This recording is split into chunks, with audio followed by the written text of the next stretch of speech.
बिस्मिल्लाहिर्रहमानिर्रहीम अस्सलाम वालेकुम। This is season number 4 and episode number आज पहला है। सही है।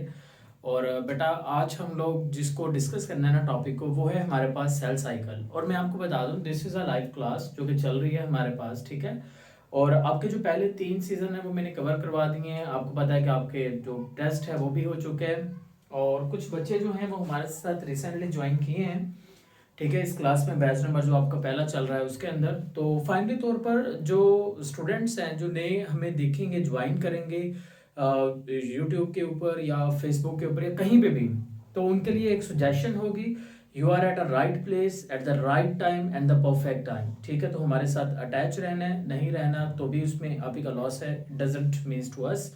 बट हमारे जो अपनी कम्युनिटी होगी उसको हम साथ में लेके चलेंगे इंशाल्लाह, फाइनली आखिरी दिन तक, आखिरी एग्जाम तक। तो चलिए शुरू करते हैं भाई। आपका जो है वो सीजन नंबर 4 है। आपको पता है कि अगर आपको कोई भी टॉपिक जो है वो सर्च आउट करना है, किस तरह से आप सर्च कर सकते हैं, तो अभी मैं दोबारा से बता देता हूँ आपको कि सीजन यूज करना है और एपिसोड यूज करना है, वो ठीक है। चलिए, so let's get started about it. हाँ जी बेटा, सब बच्चे ज्वाइन कर चुके हैं, जल्दी से जी आर बेटा कंफर्म करिए, कंफर्मेशन दीजिए। बहुत ही इंटरेस्टिंग टॉपिक है, और ये टॉपिक है सेल साइकिल से recording. And I will guarantee to all you guys which you have learn in this lecture you can not learn from anywhere. सही है। मैं आपको conceptually each and everything clear करवाऊंगा, और मैं बताऊंगा कि ये एक्चुअल में है क्या, कहाँ से शुरू हुआ, और इसको आपने करना क्या है, एग्जाम के हवाले से क्या इंपॉर्टेंट है, कहाँ पे मिस्टेक्स होंगी आपसे, ठीक है। चलिए शुरू करते हैं, लेकिन उससे पहले मैं आपको बताता हूँ, आप में से कोई ऐसा बच्चा है जो चेस में थोड़ा एक्सपर्ट है, तो then definitely come to us, we are going to conduct a chess competition, right. So definitely तौर पर आप लोग जो हैं वो लाइव चेस गेम के अंदर ज्वाइन कर सकते हैं, ठीक है। और अगर आपने मेरे को बीट कर दिया तो डेफिनेटली तौर पर I will give you the free subscription of the other lectures of the other subjects also, but you have to be compete to me, and definitely जगह और लोकेशन मैं आपको डिसाइड करके बता दूंगा, और टाइम भी, ठीक है। तो वहाँ पे मतलब होगा online he, but time fix zoom करके बता दूंगा। चलिए शुरू करते हैं। देखो, सर साइकिल को समझने से पहले एक साइकिल को समझो। साइकिल किसको कहते हैं? साइकिल कहते हैं कोई भी चीज जहां से शुरू हो वहीं पे खत्म हो जाए, उसे कहते हैं साइकिल। मतलब ये होता है कि लेट सपोज दैट आप एक रेस जो है वो यहाँ से शुरू करते हो इस पॉइंट के ऊपर, और यहाँ से आप घूमकर यहाँ पर जाते हो, ये आपका आ गया एंडिंग जोन। तो क्या ये एक साइकिल है? नहीं भाई साहब, ये एक साइकिल नहीं है बच्चा लोग। जब आप वहीं से वापस घूम के वहीं पे पहुंच जाएंगे जहां से आपने क्या किया था, आपने शुरू किया था, तो हम कहेंगे कि जहां से शुरू किया वहीं पे हमने एंड किया। इसको हम क्या नाम देंगे? इसको हम नाम देंगे साइकिल का। और ये कितना साइकिल होगा? ये 1 साइकिल होगा। अब लफ्ज सेल साइकिल है, सेल साइकिल का मतलब क्या हुआ कि मान के चलिए कि लेट सपोज दैट ये आपके पास है एक सेल, ये सेल जो है ये आपके पास है एक सेल। तो सबसे पहले जो सेल होगा वो क्या होगा? वो सेल साइज में बड़ा हो जाएगा। जब सेल साइज में बड़ा हो जाएगा, बड़ा होने के बाद वो दोबारा से डिवाइड होगा 2 सेल्स के अंदर, और डिवाइड होके वो दोबारा से छोटे सेल के अंदर आ जाएगा जैसे पहले था।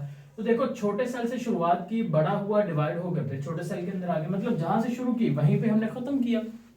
मतलब हमने सबसे पहले डॉटर सेल से शुरू किया कि वो छोटा था, डॉटर सेल था, फिर उसके बाद वो डॉटर सेल जो है वो पेरेंट सेल में चेंज हो गया, पेरेंट सेल जो है वो 2 में डिवाइड हो गया, तो वो जो नए सेल आए वो डॉटर सेल आ गए। तो इस तरह से हमने कहा कि जहां से बात शुरू हुई वहीं पे हमने क्या कर दी, एंड कर दी। तो हमने इसको क्या नाम दे दिया? हमने इसको नाम दे दिया सेल साइकिल का। तो होप सो आपको यहाँ पे समझ आ चुका होगा कि सेल साइकिल क्या होता है। कोई भी चीज जो जहां से शुरू होगी वहीं पे जब आकर एंड हो, उसे क्या कहते हैं? सेल साइकिल का नाम देते हैं। तो ये देखो, सेल साइकिल क्या है, तो हमने कहना है कि देखो, जैसे आप लोग बच्चे हो, आप लोगों को पता है कि सबसे पहले आप जो हो मतलब आप 9th ग्रेड के अंदर हो, तो 9th से आप 10th ग्रेड में कैसे जाओगे, ठीक है। तो 9th से जब आप 10th ग्रेड के अंदर जाओगे, तो देखो आप 9th ग्रेड में हो, ठीक है। 9th ग्रेड से 10th में कैसे जाते हो? देखो, सारा साल जो है वो तुम लोगों को क्या करना पड़ेगा, जो आपके पास तकरीबन 9 से 10 मंथ्स का जो टाइम पीरियड होगा उसमें आप लोग क्या करोगे, खुद को प्रिपेयर्ड करोगे। फिर एंड वाले जो आपके मंथ्स होंगे उसके अंदर आप एग्जाम दोगे, और नेक्स्ट जो आपका ग्रेड है उसके अंदर आप लोग मूव ऑन कर जाओगे, राइट ना। तो इसका मतलब ये हुआ कि एक लंबा टाइम जो है वो प्रिपरेशन में गुजारा जाता है, फिर थोड़े से टाइम के अंदर क्या हो जाती है, डिवीजन हो जाती है। जैसे कि यहाँ पे देखो, जैसे कि यहाँ पर ये जो सेल था, ये सेल सबसे ज्यादा लंबा टाइम जो है वो किस में गुजारेगा, बड़े होने में गुजारेगा, साइज में बड़े होने में गुजारेगा।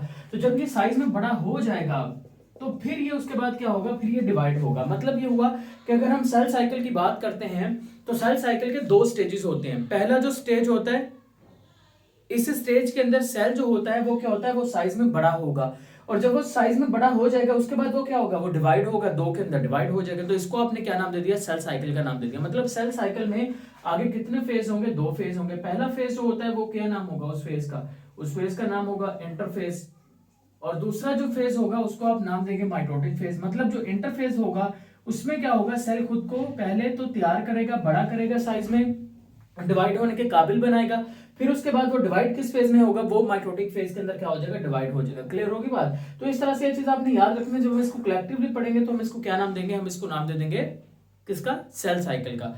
अब देखो डेफिनेशन मैं यहीं से बनाऊंगा, मैं कहीं दूर नहीं जाऊंगा, लेकिन एमसीक्यू सबसे पहले देख लो। तो अगर मैं आपसे ये पूछूं कि मेरा जो लॉन्गेस्ट फेज होगा, सेल साइकिल में दो फेज आ गए ना, एक हो गया सेल साइकिल के अंदर इंटरफेज, जिसमें सेल ने खुद को साइज में बड़ा किया, खुद को तैयार किया डिवाइड होने के लिए, फिर वो डिवाइड किस फेज में हुआ, माइटोटिक फेज के अंदर डिवाइड हो गया। इसका मतलब अगर मैं आपसे ये पूछूं कि सेल साइकिल का कौन सा वो फेज है जो लंबे टाइम के लिए होता है, तो आपने कहना है कि जो इंटरफेस होगा वो 90% होता है सेल साइकिल का, मतलब वो लंबे टाइम के लिए होता है। वहीं पे माइटोटिक फेज की बात करें तो माइटोटिक फेज जो है वो सिर्फ 10% होता है। वो कितने परसेंट होता है, वो सिर्फ 10% होता है। तो इस तरह से चीज आपने याद रखना है कि इंटरफेस और माइटोटिक फेज में से लॉन्गेस्ट फेज कौन सा है, इंटरफेस होता है। कितना होता है, 90% होता है। 90% आपने लगा के चलना है, ठीक होगी बात। अब यहां पर आ जाओ।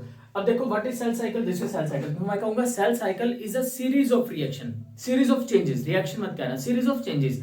अच्छा सीरीज ऑफ चेंजेस क्यों कह रहा हूं, देखो यहां पे चेंज तो आ रहा है लेकिन वो चेंज सीरीज में है। कैसे, क्या ये सेल पहले डिवाइड हो जाता फिर बड़ा होता, क्या ऐसा पॉसिबल था, नहीं। पहले सेल को बड़ा होना है, फिर सेल को क्या होना है, डिवाइड होना है। मतलब पहले बड़ा होगा फिर डिवाइड होगा, राइट ना। तो इसका मतलब ये हुआ कि ये एक डायरेक्शनल चेंजेस आ रही हैं, मतलब एक डायरेक्शन के अंदर ही आएगा और स्टेप बाय स्टेप चेंजेस आएंगे। ऐसा नहीं है कि कोई एक स्टेप जो है वो एंड वाला स्टेप जो है वो पहले हो जाए, पहले वाला स्टेप एंड पे हो जाए। इज इट पॉसिबल, ऐसा बोलो। नहीं, गुड गुड जॉब। वाह बाप रे बाप, क्या एग्जाम्पल दी है भाई। हमारे जीआर ने बड़ी धांसू एग्जाम्पल दी है। हमारे जीआर बोल रहे हैं कि सर देखे, जैसा कि हम इंतज़ार करते रहते हैं अपने भैया की जो मैरिज है उसकी प्रिपरेशंस करते रहते हैं, एक लॉन्ग टाइम उसके लिए इंतज़ार किया जाता है, फिर उसके बाद 1 2 3 दिन के अंदर वो ख़त्म हो जाती है। तो वो जो लंबा टाइम फेज आता है वो आता है इंटरफेज के अंदर, जब डिवीजन हो जाती है वो माइटोटिक फेज में आता है। माइटोटिक फेज तो बच्चा उसके बाद में शुरू होता है, सही है। माइटोटिक फेज फिर लंबा होता है, ठीक है। खैर ये एग्जांपल जस्टिफाई हो रही है, हो रही है, हो रही है भाई, जस्टिफाई हो रही है आपकी। अच्छा जी, बच्चा इतना दिमाग नहीं लगाओ। और जो बच्चे हैं ना उनका सर को भेजो, नाम नाम दो इनको, तो नहीं है एडमिन साहब को दो नाम। अच्छा अब देखो मैं डेफिनेशन बना रहा हूँ। डेफिनेशन ये है, देखो ये हाल है हमारे बच्चों के, रमज़ान के अंदर भी ये हाल है। देखो तो हम बोलेंगे कि देखो इसमें क्या होता है कि सेल सबसे पहले साइज में बड़ा होता है, फिर डिवाइड होकर दो में डिवाइड हो जाता है, दो डॉट सेल बनाता है। तो मैं बोलता हूँ cell cycle is a series of changes, it is a series of changes in which a cell, series of changes in which a cell, in which a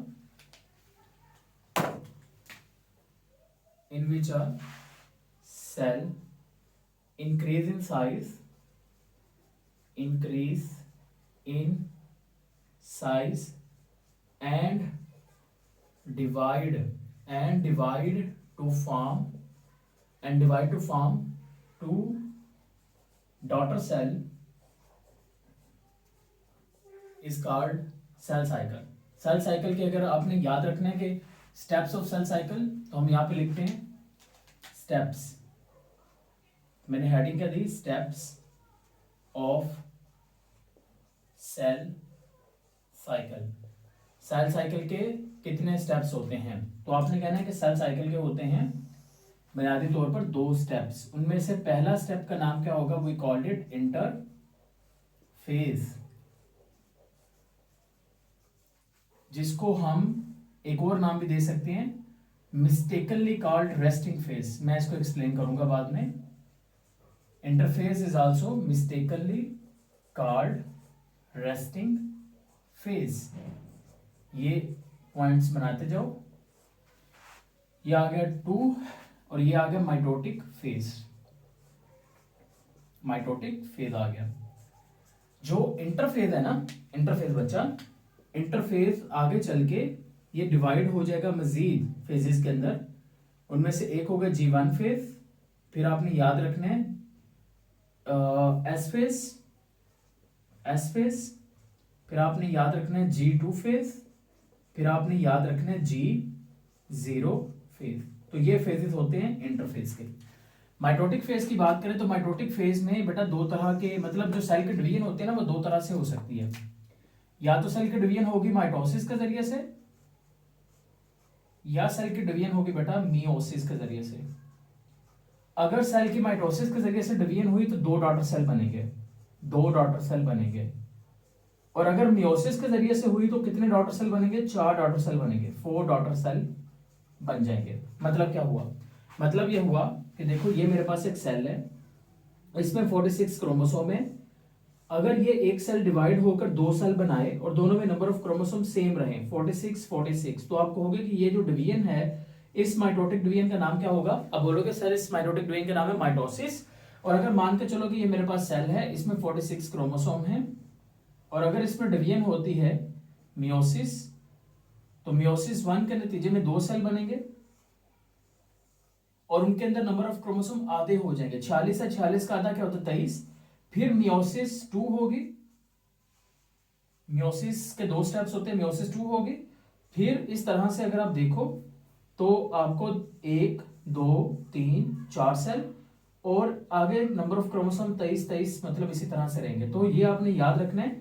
mitosis और मियोसिस में क्या फर्क होता है कि माइटोसिस में 2 डॉटर सेल बनते हैं, मियोसिस में 4 बनते हैं।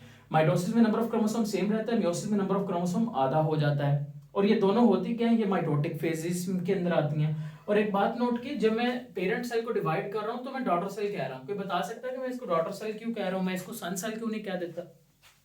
बताओ। हाँ जी बोलो।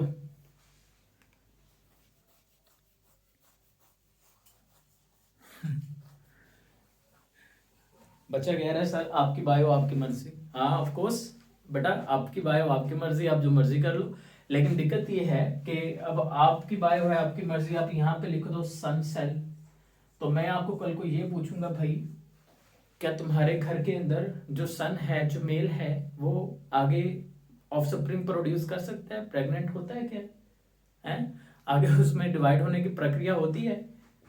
अगर होती है तो फिर लिख दो यहाँ पे सन सेल। अगर नहीं एबिलिटी है तो डेफिनेटली तौर पर वो तो डॉटर के पास होती है। तो इसी वजह से, क्योंकि ये सेल जो है ना वो आगे डिवाइड हो सकता है, इसी वजह से हमने इसको क्या नाम दिया? हमने इसको डॉटर सेल का नाम दिया। समझ में आया बगलोलू? कौन था ये बच्चा? वाह जबरदस्त, रॉकी हैंडसम लिखा हुआ है आईडी का नेम यार। चेक करो इसको भाई, ये कौन है? रॉकी हैंडसम मेरी क्लास में आ गया। अच्छा जी, ये चीज समझ में आई आपको? सेल साइकिल क्या होता है? सेल साइकिल में ये मैं आपको ना इस चीज को जस्टिफाई करने के लिए ना एक एग्जांपल दे देता हूं। जैसा कि अगर हम बात करते हैं ना ह्यूमन सेल की, तो ह्यूमन सेल जो है वो जब डिवाइड होता है ना, तो एक ह्यूमन सेल को डिवाइड होने में 24 घंटे चाहिए होते हैं। कितने? 24 घंटे।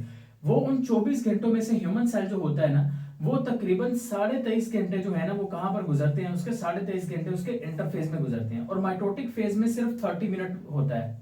तो यही से आप अंदाजा लगा लो कि जो माइटोटिक होता है फेज वो कितना छोटा होता है और इंटरफेज जो है वो कितना लंबा होता है। तो इसका मतलब ये हुआ कि अगर मैं आपसे ये पूछूं कि माइटोसिस लंबा फेज है या फिर G1 एस फेज, इनमें से ही लंबा फेज होगा, तो आप आंखें बंद करके क्या बोलोगे? क्या बोलोगे? सर ये वाले जो फेजेस होते हैं वो लंबा होता है। तो अगर मैं कहता हूं कि माइटोसिस लंबा है कि G1 लंबा है, तो आपने कहना है कि G1 ही लंबा है। क्यों? क्योंकि देखो ये सारे मिला के जो है वो 23.5 घंटे बन रहे हैं। जैसा कि अगर मैं बात करता हूं तो G1 एस फेज जो होता है वो तकरीबन 9.5 आवर का होता है, या आपके पास 4 आवर का होता है, ये 5 आवर के करीब करीब रहता है। ठीक है, तो G0 फेज भी बताएंगे। ये सारी जो है डिटेल के अंदर ना लॉन्ग क्वेश्चन इंटरफेस के ऊपर बनेगा, जो कि मैं आपको नेक्स्ट जो है वो कवर करवाऊंगा। ठीक है, क्लास के अंदर। तो अभी तक जो क्वेश्चन है वो पूछो, लेकिन उसके बाद जो असाइनमेंट है ना, पिछली जो मैंने एक्सरसाइज आपको बोली थी, वो एक्सरसाइज जो है वो उसकी जल्दी से सबमिट कराओ मेरे को। ठीक है, आज लेक्चर ज़्यादा लंबा नहीं करेंगे, कल को इंशाल्लाह इसको कंटिन्यू करते हैं यार।